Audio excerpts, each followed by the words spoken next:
Hello student, my self Mukesh Kumar Tiwari from LPM public school. Student, हम लोग बात कर रहे थे इलेक्ट्रोमैग्नेटिक रेडिएशन। जो इलेक्ट्रोमैग्नेटिक रेडिएशन है, इसके दो नेचर के बारे में हम लोग कंसीडर कर रहे थे। एक जो नेचर है जिसको हम wave nature of electromagnetic radiation कहते हैं, और wave nature of electromagnetic radiation का जो कॉन्सेप्ट है वो समझाया किसने? मैक्सवेल। दूसरा है particle nature of electromagnetic radiation. तो ये दोनों हमें पढ़ना है, जिसमें से हम लोग वेव नेचर स्टार्ट किए हैं। तो किसी भी इलेक्ट्रोमैग्नेटिक रेडिएशन का क्या फीचर होता है, यानी अब हम यहां से पढ़ने वाले हैं एक features of electromagnetic radiation. Features of electromagnetic radiation, और इसको हम एक और नाम देते हैं इलेक्ट्रोमैग्नेटिक वेव और इलेक्ट्रोमैग्नेटिक वेव। चाहे आप रेडिएशन कहिए, क्योंकि यहाँ पे रेडिएशन को हम वेव नेचर का कंसीडर कर रहे हैं, इसीलिए हम इसको इलेक्ट्रोमैग्नेटिक रेडिएशन या इसको हम इलेक्ट्रोमैग्नेटिक वेव कह रहे हैं। क्लियर है? अब ध्यान से सुनिएगा। हमने आपसे कल बताया था कि हम बहुत सारे एग्जाम्पल अपने सराउंडिंग में देखते हैं जो इलेक्ट्रोमैग्नेटिक रेडिएशन से कंसिस्ट है, लेकिन उसके बारे में हमारा दिमाग काम नहीं करता है। जैसे मैंने बताया, आपका ये जो मोबाइल फोन है, मोबाइल फोन जैसे ये इलेक्ट्रोमैग्नेटिक रेडिएशन जो है वो डिफरेंट टाइप्स का होता है। जैसे कुछ नाम मैं आपको यहाँ बता दूं, जैसे ultraviolet rays, IR infrared rays, gamma rays, X rays, radio wave, visible rays, ये सारी जो रेज हैं, इन सारी रेज को हम कलेक्टिवली एक नाम देते हैं इलेक्ट्रोमैग्नेटिक रेडिएशन। ठीक है ना? अभी हम बाद में एक टॉपिक पढ़ेंगे इलेक्ट्रोमैग्नेटिक स्पेक्ट्रम, और इलेक्ट्रोमैग्नेटिक स्पेक्ट्रम में इन सारी रेज को हम वन बाय वन कंसीडर करेंगे। ठीक है ना? तो जब भी इलेक्ट्रोमैग्नेटिक रेडिएशन का नाम आता है तो इन सारे जितने भी रेज का नाम हमने लिया ये सब उसमें आ जाते हैं। तो क्वेश्चन ये है कि हमारा ये जो मोबाइल फोन है, आखिर इसमें कौन सा इलेक्ट्रोमैग्नेटिक रेडिएशन होता है? तो इसमें रेडियो वेव होता है। क्लियर है ना? इसमें इलेक्ट्रोमैग्नेटिक रेडिएशन जो है वो रेडियो वेव है। मैंने आपसे कल कहा था कि आप जो भी चैनल चेंज करके नया, जैसे टीवी पे आप चैनल चेंज कर देते हो रिमोट से, तो उसमें से एक कभी कभी रेड कलर की लाइट निकलती है या इनविजिबल लाइट निकलता है, जो आप देख नहीं पाते हो, लेकिन आपका चैनल जो है वो चेंज हो जाता है। तो वो कौन सा इलेक्ट्रोमैग्नेटिक रेडिएशन होता है? वो जो इलेक्ट्रोमैग्नेटिक रेडिएशन है उसको हम इंफ्रारेड बोलते हैं। वो इंफ्रारेड इलेक्ट्रोमैग्नेटिक रेडिएशन होता है। क्लियर है? इवन अगर हम बात करें हीट, जो हीट है, हीट से कौन सा रेडिएशन निकलता है? तो आप कहेंगे भाई हीट से थर्मल रेडिएशन निकलता है। हीट से कौन सा रेडिएशन निकलता है? Thermal radiation. क्लियर है? और थर्मल रेडिएशन जो है वो एक पार्ट है किसका? इंफ्रारेड का। Thermal radiation is the part of infrared rays. अभी जब आपको बाद में आपने पढ़ा होगा global warming, green house effect, उसमें अलग अलग टाइप की रेज आती हैं, जिसमें एक रेज इंफ्रारेड भी होता है। तो वो इंफ्रारेड, चाहे विजिबल, चाहे यूवी, ये सब के सब कौन से रेडिएशन है? Electromagnetic radiation. समझ में आ रहा है? अब हम बात करेंगे कि सनलाइट से भाई कौन कौन से रेडिएशंस आते हैं, कौन कौन से इलेक्ट्रोमैग्नेटिक रेडिएशन निकलते हैं।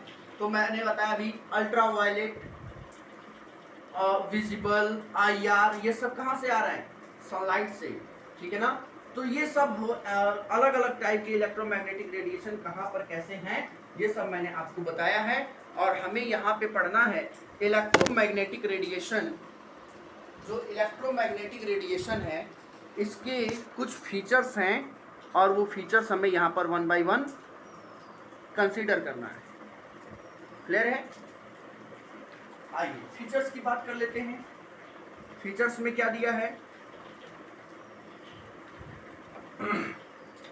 इसमें फीचर्स में पहला पॉइंट दिया है कि इलेक्ट्रोमैग्नेटिक रेडिएशन जो है वो जो रेडिएशन इमिट करते हैं, इलेक्ट्रोमैग्नेटिक रेडिएशन जो है ये जो रेडिएशन इमिट करते हैं ये कॉन्टिन्यूअसली करते हैं। सबसे पहला पॉइंट ये बताया गया है particle wave nature of electromagnetic radiation, sorry features of electromagnetic radiation में, कि इसमें जो रेडिएशन इमिट हो रहा है वो कैसे निकलता है, कॉन्टिन्यूअसली, यानी कॉन्टिन्यूअसली रेडिएशन यहाँ से इमिट करता है। जैसे सनलाइट से जब लाइट आता है अर्थ सरफेस पर तो उसमें यूवी, अल्ट्रावायलेट और विजिबल तीनों आते हैं, तो वो कॉन्टिन्यूअसली ही है।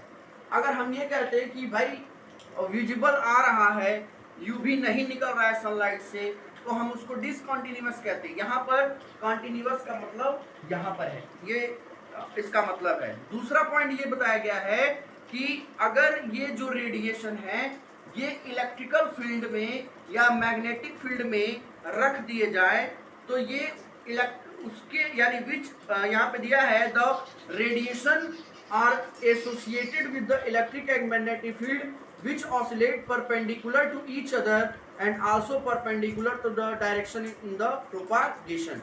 यानी अगर हम इस इलेक्ट्रोमैग्नेटिक रेडिएशन को इलेक्ट्रिक फील्ड में या मैग्नेटिक फील्ड में रख दें तो ये इलेक्ट्रोमैग्नेटिक रेडिएशन इलेक्ट्रिकल फील्ड के perpendicular as well as magnetic field के परपेंडिकुलर, दोनों एक दूसरे के परपेंडिकुलर प्रोपागेट करते हैं। इसके लिए एक फिगर हम बनाएंगे और वो फिगर आपको यहाँ से बनाना होगा कि कौन सा फिगर यहाँ पर दिया गया है, ठीक है ना, इलेक्ट्रिक फील्ड और मैग्नेटिक फील्ड का। आइए दूसरा पॉइंट जो है वो ये कह रहा है कि अगर हम इस रेडिएशन को इलेक्ट्रिक फील्ड में रख दें और मैग्नेटिक फील्ड में रख दें तो ये ऑसिलेट करते हैं एक दूसरे के परपेंडिकुलर। ऑसिलेट मींस घूमना, रोटेट करना, ठीक है ना।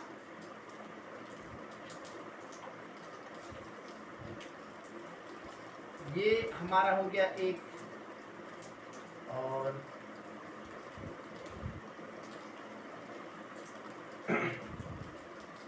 ये हमारा हो गया दूसरा। ये एक्सिस है और यहाँ पर एक एक्सिस है। मान लीजिए हमने इसको एक्स कर दिया, इसको वाई कर दिया और इसको मैंने जेड कर दिया, ठीक है ना। और हमें दोनों फील्ड दिखाना है, दोनों फील्ड में ये इलेक्ट्रोमैग्नेटिक रेडिएशन कैसे प्रोपागेट कर रहा है, ठीक है ना। तो आइए ये वाला ऐसे बनाएंगे हम फिगर।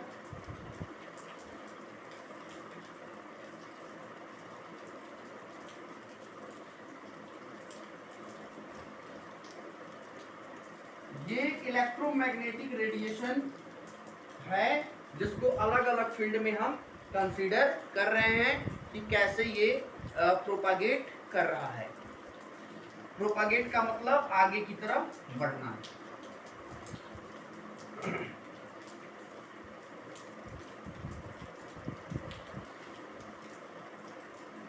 हाँ, ये फिगर जो है ये इलेक्ट्रोमैग्नेटिक रेडिएशन के प्रोपागेशन को बता रहा है। ये है direction of propagation, direction of propagation, direction of propagation है। और ये वाला जो है, ये वाला इलेक्ट्रोमैग्नेटिक रेडिएशन जो है ये मैग्नेटिक फील्ड में रखा गया है, ये मैग्नेटिक फील्ड में है। और ये वाला जो है ये इलेक्ट्रिक फील्ड में है, इलेक्ट्रिक फील्ड में है। आप देख रहे हैं दोनों फील्ड में जब इसको रखा जा रहा है तो ये जो ऑसिलेट कर रहे हैं, ऑसिलेट मींस जो इनका ये घूमने की जो प्रक्रिया है ये एक दूसरे के परपेंडिकुलर जो है वो ऑसिलेट कर रहे हैं और आगे की तरफ मूव कर रहे हैं, ठीक है ना। अब आगे इसका एक हम अलग से फिगर बनाएंगे। इसका अलग से फिगर बनाकर मैं इसके कुछ फीचर्स के बारे में बताऊंगा, इसके रेडिएशंस के बारे में, ठीक है ना। अगला पॉइंट इसमें ये दिया है कि जो इलेक्ट्रोमैग्नेटिक रेडिएशन है, ठीक है ना, वो कैसे ट्रेवल करते हैं, उनको किसी मीडियम की जरूरत नहीं है। They did not need any medium for their propagation. Clear. और इनकी जो स्पीड है या जो ये रेडिएशन है, इलेक्ट्रोमैग्नेटिक रेडिएशन, ये velocity of light, velocity of light, जैसे जैसे लाइट की जितनी वेलोसिटी होती है, जितनी तेजी से लाइट जो है वो ट्रेवल करता है मीडियम में, उतने ही तेजी से ये इलेक्ट्रोमैग्नेटिक रेडिएशन जो है वो पहुंचता है जहां इसको पहुंचना रहता है। और इस इलेक्ट्रोमैग्नेटिक रेडिएशन को किसी भी टाइप के मीडियम की जरूरत नहीं होती है। ये जो है, ये जो ट्रैवल करता है, ये वेलोसिटी ऑफ लाइट के अकॉर्डिंग ट्रैवल करता है। और इसके कुछ फीचर्स हमें ये इलेक्ट्रिक फील्ड में और मैग्नेटिक फील्ड में इनका प्रोपागेशन ऐसे दिखाया गया है। अब किसी एक फील्ड में मैं इसके प्रोपागेशन को लिख रहा हूं और वहां से इसके कुछ इंपॉर्टेंट फीचर्स आपको पता चल जाएंगे। ठीक है ना। आइए मैं किसी एक फील्ड में इसका बना रहा हूं।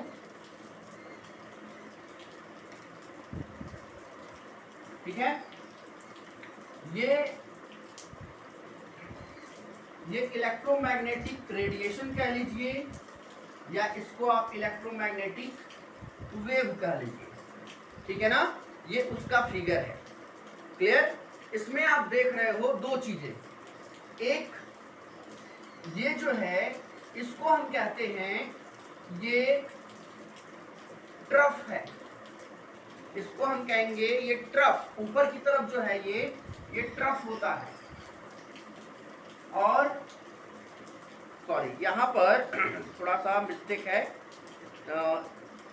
ये क्रेस्ट होगा, ट्रफ नीचे वाला होगा, इसको हम क्रेस्ट कहेंगे, जो चोटी होता है क्रेस्ट, और नीचे वाले को हम ट्रफ कहेंगे। ये नीचे वाला जो है ये ट्रफ है और ऊपर वाला जो है वो क्रेस्ट है। क्लियर है ना। और यहां से यहां तक ये जो है ये डेप्थ है। क्लियर। और ये इसका डेप्थ हो जाएगा यहां से यहां। अब इस रेडिएशन, ये जो इलेक्ट्रोमैग्नेटिक रेडिएशन जो है, इससे आपको 4 पॉइंट समझने हैं। एक है आपका वेवलेंथ, वेवलेंथ है जिसको हम लैम्डा से डिनोट करते हैं। दूसरा जो है वो है फ्रीक्वेंसी, जिसको हम न्यू से डिनोट करते हैं, फ्रीक्वेंसी को हम न्यू से डिनोट करते हैं। और तीसरा जो है वो है वेव नंबर, वेव नंबर जिसको हम न्यू बार से डिनोट करेंगे। चौथा जो है वो है एम्पलीट्यूड, एम्पलीट्यूड जिसको हम स्मॉल ए से डिनोट करेंगे। और पांचवा पॉइंट जो है वो है हमारा velocity of light, velocity of light जिसको हम सी से डिनोट करते हैं या बी से डिनोट करते हैं। ठीक है ना। ये सारा जो पॉइंट है वो इस इलेक्ट्रोमैग्नेटिक रेडिएशन का पार्ट है, या आप इसका इलेक्ट्रोमैग्नेटिक वेव का ये एक पार्ट है। अब हम बात करेंगे कि इसमें ये वेवलेंथ का डेफिनेशन क्या होगा। किसी भी दो कॉन्स्टिट्यूएंटिव, ये और ये, इन दोनों के बीच का जो डिस्टेंस है इसी को हम लैम्डा कहेंगे। Any the distance between any two consecutive crests or any two consecutive trough, ठीक है ना, ये लैम्डा होगा। ये लैम्डा यानी वेवलेंथ होगा, यानी यहां से यहां तक का दो क्रेस्ट के बीच का जो डिस्टेंस होगा वो क्या होगा, वेवलेंथ होगा। इसी तरह दो ट्रफ के बीच का जो डिस्टेंस होगा वो आपका यहाँ पर लैम्डा हो जाएगा। अगला पॉइंट क्या है इसमें, फ्रीक्वेंसी। फ्रीक्वेंसी हम किसे कहेंगे, फ्रीक्वेंसी को हम न्यू से डिनोट कर रहे हैं। और फ्रीक्वेंसी का जो डेफिनेशन होगा, जो फ्रीक्वेंसी है इसको हम बोलेंगे it is frequency is the number of wavelength which pass through